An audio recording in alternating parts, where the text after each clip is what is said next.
Hi everyone and welcome. Hi everyone, welcome back to Foundation with myself, Faustina Anyang. And today my guest is Kakwenza, who is an author and a journalist and also a law student. Recently, Kakwenza was arrested by the Ugandan government.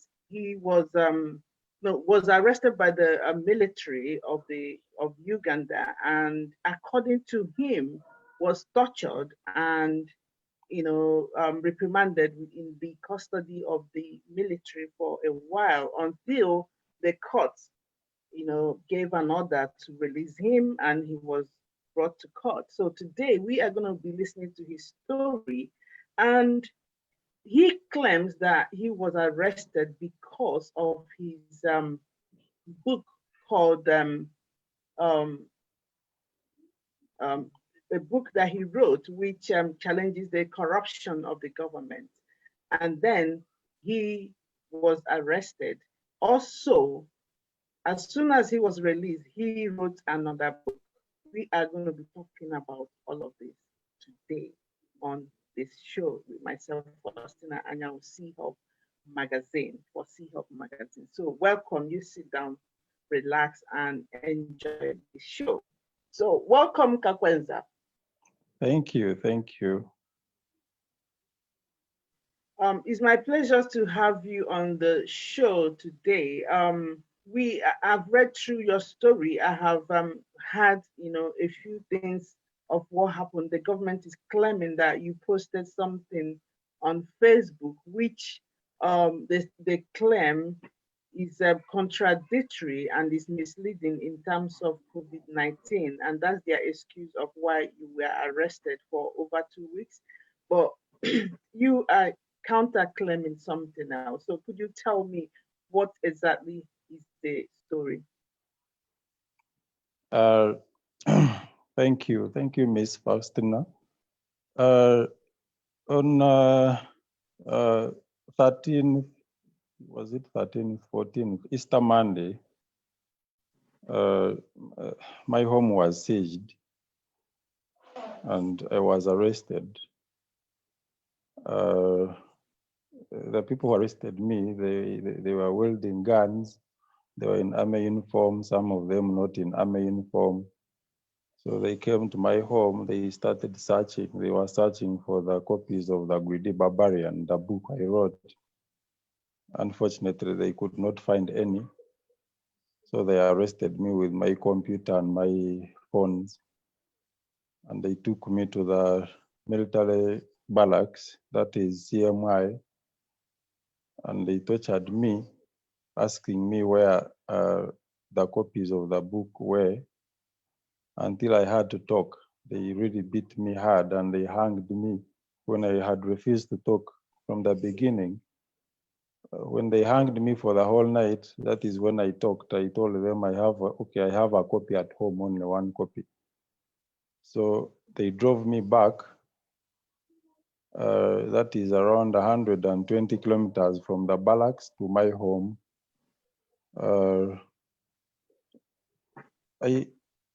Sorry? Could you speak a bit louder so people can hear you? So when we went back home, that is when I actually got the copy where I had hidden it, and I gave it to them, and they drove me back to the military barracks where the interrogation continued. Yeah. So they tortured me, asking me about how I know the information I wrote about. And I actually told them, no, you look here, guys, this is political fiction. I just imagined things, I patched up things. So it is embarrassing when you tell me that it is the truth. Look here, it is fiction. Yet in my book, I did not mention any name of a person in the Ugandan government. I did not name any person. I did not even mention any Uganda in the book. Just an imaginative story made up somewhere. The country is made up, the people in it, they are made up, the stories in it just made up. So I was so embarrassed when the government picked interest in it and they started torturing me. They arrested me and started torturing me, saying that the things I wrote in that book were actually about them, you know, the vote rigging, the corruption, the murdering, the extrajudicial murdering of the citizens, the undemocratic practices, all the things that contravene rule of law, saying that it is a truth, they practice them.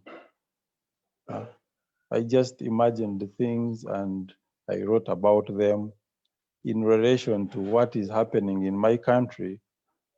But it was embarrassing when the military picked me up and they beat me up and they hanged me and they almost killed me just because I have written a political fiction novel in which I did not even mention the name of Museveni or his wife or his son, just like they are in the government.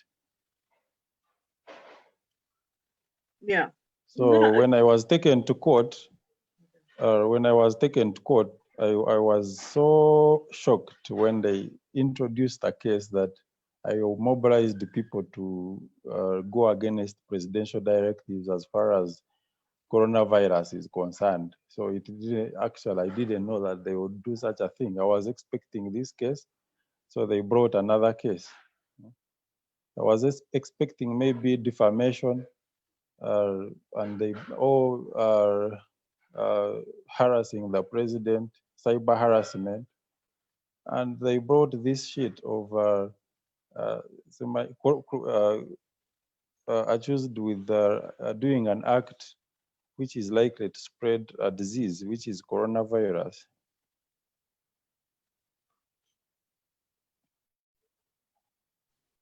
Yeah. Tell me about the book. Tell me what the story, what did you write in the book? Why do you think, they will come after you? And also, why did you write the book? The book, the main character, the protagonist, is called Kayibanda. I imagined a country.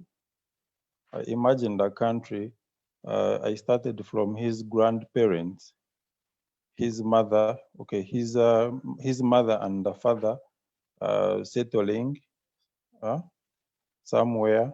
So they produce a person named Bekunda, a girl who was so loved so much. She was very beautiful. Then suddenly, when she was around 17 years, she got gang raped. So when she got gang raped, the lady uh, did not tell the parents, did not tell her mother that, the rabbit hunters have really gang raped me, I need your help. She just kept it as a secret. She got pregnant. When her mother came to know about it, it was too late. She escaped from the village. She went to stay with her mother. When she went to stay with her auntie, the sister to the mother. The condition was not favorable where she ran to. So she escaped and went to do prostitution. That is, she had a 2-year-old baby already. That is Kayibanda, a son. She did prostitution. Definitely, the trade was not well on her side when her counterparts amputated her arm, beat her up because she was taking all the customers. She crossed over to another country with her son. She was picked up by another man who took care of her, took care of the son. When the son grew up, went to school, studied, joined the government like that, and the son actually entered the politics and became a president, just like that. And when he became a president, uh, he started practicing murdering innocent citizens, looting government funds, doing all like, you know how government, I mean, how Africans do, how African presidents do in their country, Yeah. corruption, vote rigging, extrajudicial killings, all that.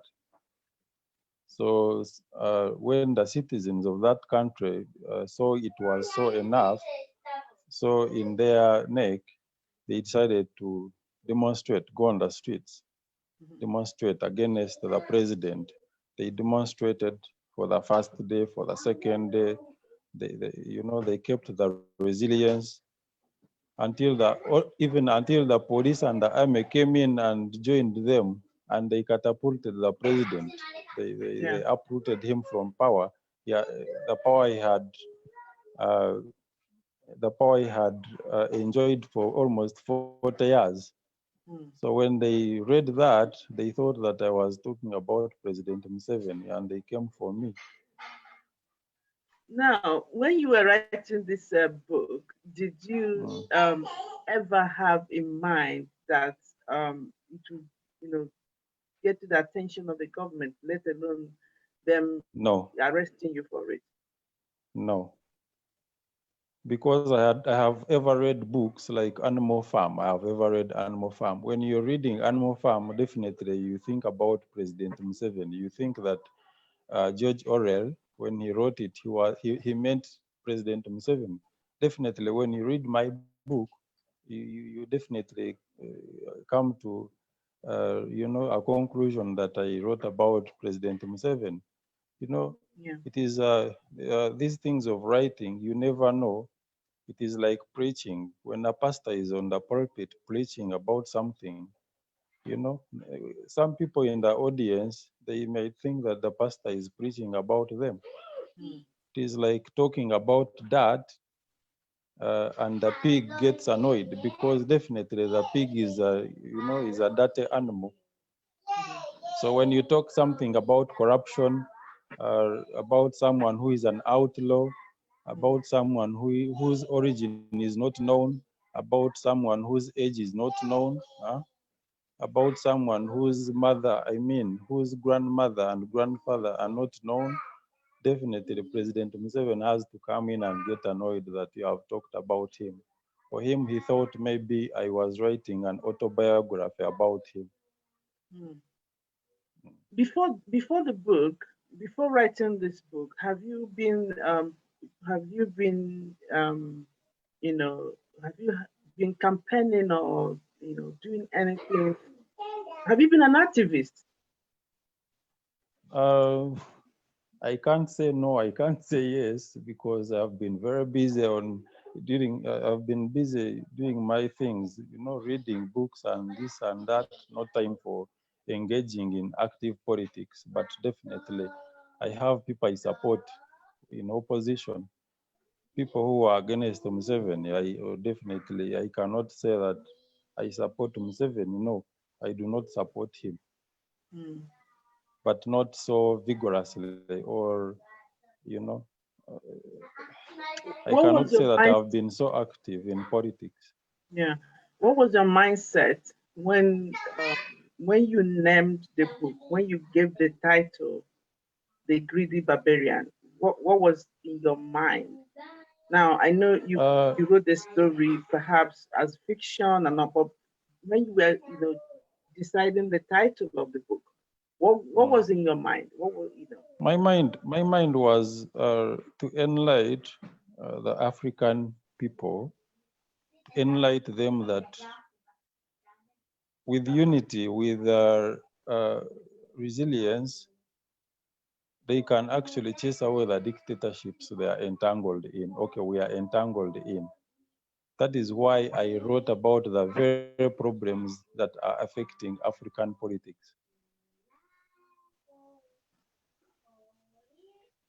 How old are you? I'm 32. Okay, you're 32 now. Um, Yes. you know, you were not expecting that at 31, 32, you're going to get into trouble with the government for your love of writing and for your own, for just writing a fiction story. When the army came to arrest you, what was Mm. the feeling for you? Actually, when my wife came to tell me that our house was besieged, was surrounded by the army, I was so shocked. I was like, what do these guys want really? But later it came to my mind that, yeah, it is this book, because I had received threatening calls, around like 10 of them threatening me. The cartoon on the cover picture of the book really looks like Museveni. You guy, you wrote about Museveni. We are going to come for you. So definitely, when my wife told me that our house was surrounded, definitely, okay. At first, it skipped my mind. I was like, now what do these guys want? Then later, I realized that, yeah, it is this book, because I had received threatening calls. Very many people had told me, "You man, you're going to be arrested, because the person you have written about is purely Museveni, because we didn't know where he came from. We didn't know the facts surrounding his birth, because very many people had said that they do not know where he came from, who, why his mother married another man, yeah, and yet she was not from this country, you see. So when they read my novel, they reconciliated it with Mr. Museveni and his background. So I definitely, I had to fear. I was like, now these guys are going to come for me. Okay. So Now, when they finally, yeah, when they got you, when the army arrested you or kidnapped you, what was your experience in their custody? so first, when they were pulling me from the bedroom, they whispered to me. They whispered to me and told me, the big man has sent us to come and pick you, and you talk to him, then we bring you back. So I was like, talking to the president, that is very okay. That is a great honor. I can go and talk to the president. So when they started asking me for guns, when they started asking me for my phones, when they started asking for the copies of the book, and doing all the house search, I was like, now, I thought the president has sent you guys to come and pick me. When I told them I want to speak with my lawyer and tell him what is happening, and they refused, that is when I changed my mind. I was like, I'm heading for a torture chamber. So when they handcuffed me in presence of my wife and children, you know, uh, chaining my legs and bundling me into their vehicle, a waiting vehicle outside the gate. And when I saw the guns in the vehicle, when I saw the bullets, the knives, the all and other machines I do not even know, I was like, now these guys are going to kill me. When they Okay. sat on me in the vehicle, they even sat on me, because it was a small vehicle, and they were very many. They came very many, so they had to sit on me. So they drove me up to the chamber, you know, tortured me, beat me, did waterboarding on me, hanged me like Jesus, Only that they did not use nails. They just hanged me for a night, and literally I passed out, didn't know what was going on. I was like, now, someone using his head to imagine things, and, to write literature, and you torture him like this. Fellow humans torturing me like I was not a human being, as if I was an animal being taken to be slaughtered. Mm. Mm. How long did you stay in their custody? How long, were you in their custody without being charged to court before you were charged to court? There were 7 days. I spent in their custody 7 days without access to my lawyer, without access to my family, without access to friends. Uh, What has the experience done to you? you know, the way they tortured me, they turned me into a monster. right now I have a courage to write even more. That is the reason that is the reason when I got out, I got the courage to buy another computer and start writing. And in just 2-3 months, I've already finished writing another book, narrating the experience I went through. Yeah, that's the Banana Republic, if I'm right. Yes, yes. So what's your with the Banana Republic? Don't you think they will come after you again? If they decide to come, I have no problem with them. They should come. You know, the whole world is watching over me. Mm. Yeah, The whole world is watching. yeah. The whole world has the eyes over me. The PEN International, Amnesty International, human rights organizations. They interact with me. They tell me, you guys, you're going to be arrested again. I'm like, I don't give a damn. They should come and arrest me if they want. Mm. I no Now longer care. you have a very young family. You're 32, married. You have kids and you have a wife. How and yeah, I learned that you lost your dad last year, I think, and you have a mom. Yes. How your family, your wife especially, and your children, how are they coping with the whole experience? Definitely, definitely. My wife is so mad at me that even after going through a lot of torture, I can even gather the gumption to write another book. She's so mad, but but she has nothing to do, uh, because honestly, I cannot fail to document what happened to me, and I cannot wait for my tormentors to go away and I release the book. No, the book has to be out. Even Yeah. when my tormentors are here, they should even read and see what the things they did to me, things that are not even done to an animal. They do it to a person, honestly speaking. I Mm, have to, I do not have to wait for them to go away. I do not have to wait for Mr. Museveni to be catapulted from power for me to release another book. No. mm, Let the whole world know that the president is really is not even a human being mm. Now, when he's still in power.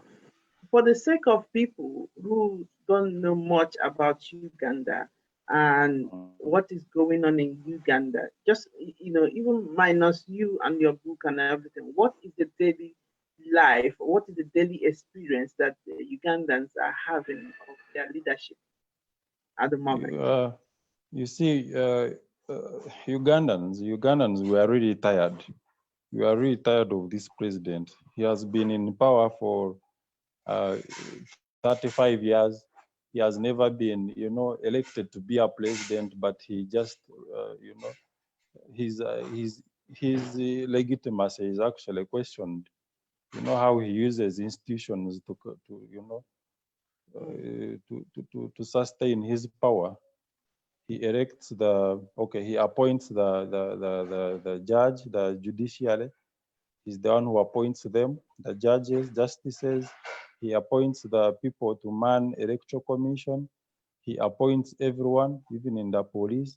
So definitely, the people he appoints, they try to keep him in power. You cannot even go and petition the court uh, on the question of rigged elections, and you think you will get positive results when the people who are supposed to act on that, who are supposed to be on the bench, he actually appoints them. So definitely they have to respect him and do as he pleases.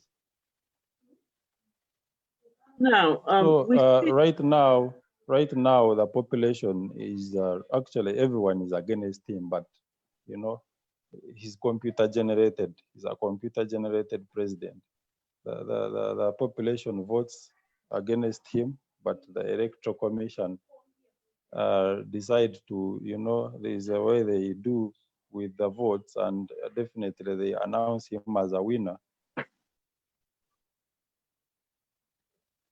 We see this feat, replicating and happening in almost every African country. Mm. And it seems that the Africans are hands are tied behind them to do something? Because you see, like Obama said, democracy depends on strong institutions, strong and independent institutions. But for the case of Uganda, the institutions, they are serving one person, the police, you know, the executive, the parliament, the judiciary, all even other institutions like electoral commission, security agencies, definitely they all serve one person. And anything to do with opposition, you bring your head, they break your skull. Uh, President Museveni has been in power for 34 years. Everyone is wondering if he has failed to do anything within 34 years. What is that he will do uh, in the next 5 years to make 40 years in power? What is he going to do really if things have failed in 34 years? Everyone is wondering if things have failed in 34 years, what is he going to do in the next 5 years? The broken promises, everything is a mess. The rule of law is a mess. Mm. Everyone in power does what they want without even minding about the law, without minding about human rights. Somebody That, watching from outside of Africa, because now this is happening in Uganda for over mm, 32 years. Um, 34 years. 34 years. That's even before you were born. That this Mm, said this man has been leading being the president of your country, and when you guys are not seeing any change, and we see this in different parts of Africa. Somebody watching from outside will be disillusioned that what are African youth doing?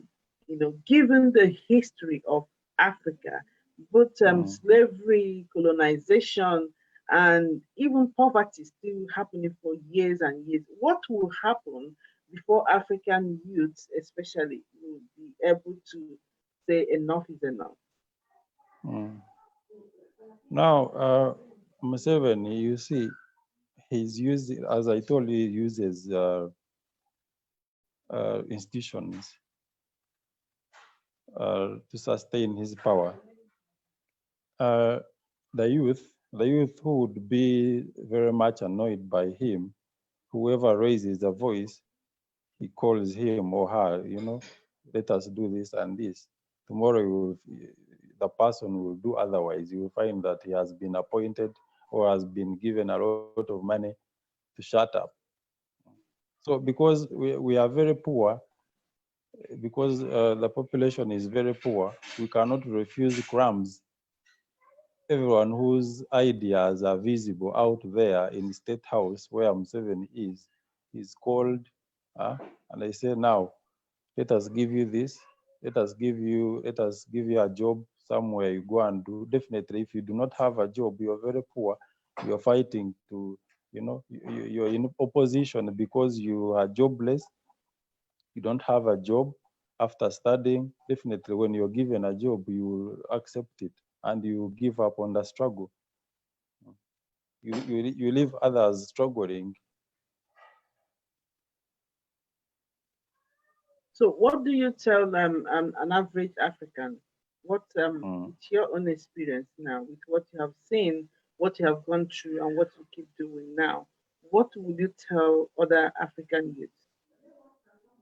The African youth, you cannot give up on a struggle just because the president has called you on the table to eat with him. No, you have to look at your family, you have to look at your children, you have to look at your other people, your other fellow youth.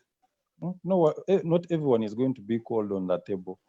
But if we join hands and we chase away the dictatorship, we chase away the dictator using every means, whatever means you can use to voice out the concern that their situation in the country, in Uganda or everywhere you are, it can contribute to the struggle. You know, when the dictatorship is gone and we select a president who really will work out on the problems we are actually enmeshed in, everything can be fine, can be all right. But the problem is actually even the educated people are ignorant. They do not read books. They do not know how things work, you know. Like for example, if you, I'm sure you read the Singapore story, the other book by Professor Lee Kuan Yew. Very good policies. Every politician must read about that book, actually must read that book.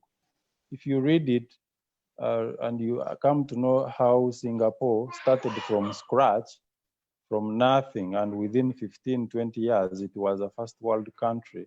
When you tell people that Uganda, we are blessed, we have resources, beautiful scenery, tourism sector, we have oil, we have everything, fertile soils and whatnot.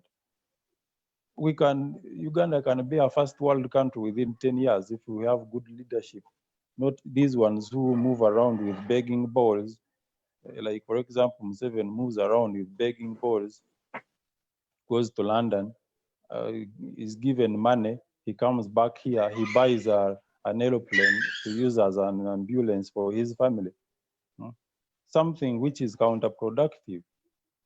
If he was actually, okay, if he were begging aid for aid and he uses it productively, not to buy tear gas, not to buy guns, would be a country worth a name. But you know, now here in Uganda, everything is just, you know, when you look at things, you just shake your hand. I mean, your head in disguise. So that is why some people, they have decided to fold their hands and they watch things in despair. Most especially the elites, they no longer care. As long as they have their small job, they don't care about politics. They don't even vote because they have given up. Even if they vote out, you know, they go to the polling station, they vote for their favorite candidate. Tomorrow, the electoral commission will announce Mr. Museveni as the winner. And they're like, now, who voted for Museveni? Huh? Now, for you, you didn't set out specifically to, to openly be challenging the government or to be protesting or become an activist per se. That is why I was telling you that it's a computer.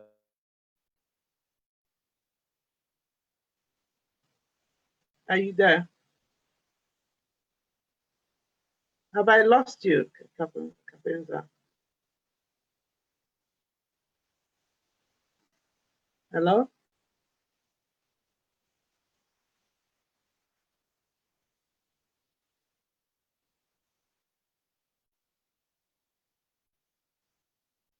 Hello, Kakwenza?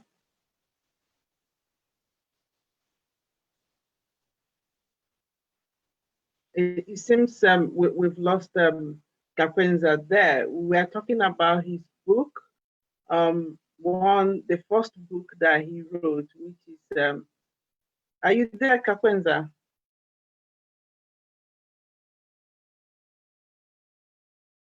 Are you back on? I'm back on. Okay. You were saying I think it is a network problem. Yeah. Yes, I was telling you that we African youth, we should really wake up. We should really wake up and we avoid, you know, being bought like chicken. You know, you raise up your head to speak about something and you're called, you're given some job or you're given some money and you keep quiet and you do not tell the whole world about things that are going on here in Uganda, that are going around, that are affecting the whole population. That is why we have actually decided to put down our things in books. The problems we are facing, we are just documenting them in books, and the solution are therein. Now, you didn't set out to, to specifically challenged the government of Uganda or even Yes. any government in Africa. But you have found yourself now from writing your book to enlighten the populace, but you found yourself in the middle of I don't know what to call it with the government now. So what Mm. is the way forward? What is your next move? What do you want to do now? What do you want to achieve next? Uh, that is a very difficult question, but definitely when you go bare knuckles with the government, against the government, definitely you expect, uh, you expect what you're pushing to move, you know. When you say, let me push this stone, definitely you want it to move and you roll it away from where you want it, from So the what are place you where you pushing want now? it to. What are you pushing now? So now, together we are pushing the dictatorship. The dictatorship must fall. Museveni must go, Okay. whether he wants it or not. Whether he rigs votes, we shall go on the streets and we demonstrate against him. Whether he wants or not, he will go. Somebody will argue that in the 34 years that Museveni has been the leader of Uganda, there have been several demonstrations and protests and all that, and it's not been successful. You There's some see, noise happening in your background. Are you able to deal with that? Sima. Now, definitely that is very right. What you're saying is very right. We have seen, uh, you know, these dictators, what they do, agents provocateurs. Mm-hmm. You plan a non-violent demonstration, then the regime, they plant in agents provocateurs to Mm-hmm. appear it as it is violent. They start beating up people, breaking other people's cars, damaging property, and that is when the regime gets a defense. These hooligans have been on the streets, uh, damaging property, beating up people, when in actual sense it is the regime that planted in those agents provocateurs in the peaceful demonstration. Take an example in 2011 during the walk to work protests. Actually, Mr. Museveni was going in 2011 after rigging the votes. Uh, Dr. Kiza Besigye led a peaceful demonstration against rigging the votes, escalated prices,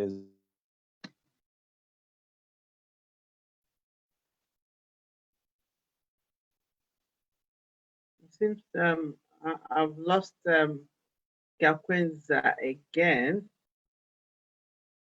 Um, the connectivity, internet connectivity is really disturbing this interview today.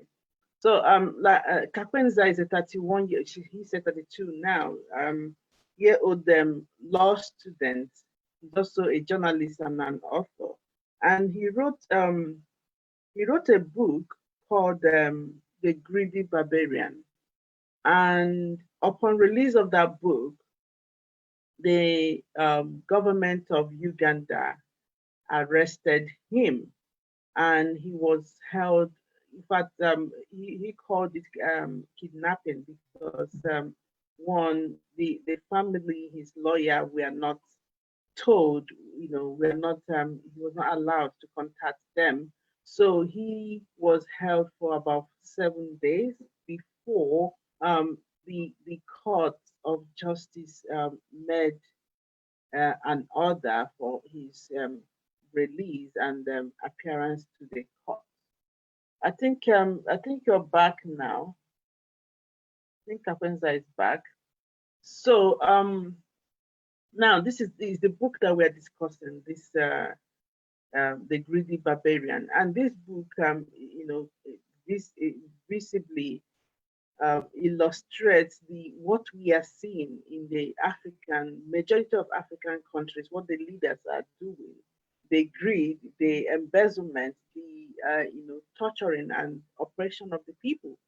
So this fictional story in the Greedy Barbarian by Kakwenza, who is a Ugandan author, you know, became a pen for the government, the regime in Uganda, and he was arrested. So that's what we are discussing today. And Kakwenza so far is telling African youth to see, you cannot continue to make excuses. You cannot continue to sit back and watch our continent be ridiculed, century after century.